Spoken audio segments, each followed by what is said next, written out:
ADPD The Green Party preżenta l-manifest elettorali u konferma l-kandidati li se jikontestaw l-elezzjoni ġenerali ta' 30 ta' Mejju f'ismu. F'konferenza tal-aħbarijiet id-deputat chairperson tal-partit Carmel Cacopardo qal li l-manifest elettorali bit-tema il-koll huwa imsejjes fuq is-solidarjetà, il-ħarsien ambjentali, l-iżvilupp sostenibbli, ir-riforma fit-trasport u n-newtralità ta' Malta.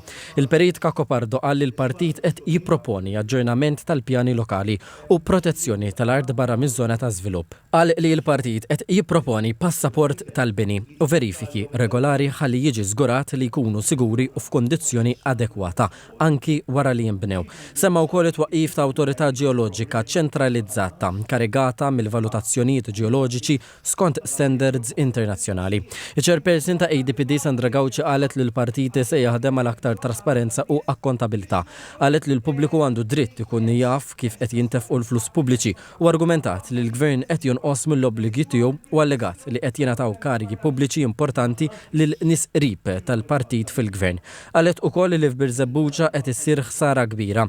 Qalet li dan ir-raħal huwa espost tal-ħsejjes tal-Port Ħieles u l-ajruplani u malli timbena it-trakka għal ħsejjes ta' trakka tal-karozzi.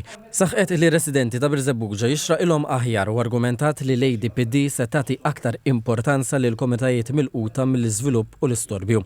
Dwar it-trasport l-ADPD propona sistema ta' Bus Rapid Transit bil-karozzi tal-linja jingħataw priorità fit-toroq fosthom permezz ta' karreġġjati apposta. Il-partit qal li dan għandu jkun sostnut minn forom oħra ta' trasport sostenibbli.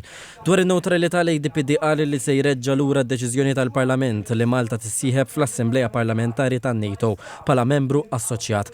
Il-partit qal li jekk ikun elett isemma leħnu dwar din il-kwistjoni u joħloq spazju biex issir diskussjoni serja dwar din il-materja.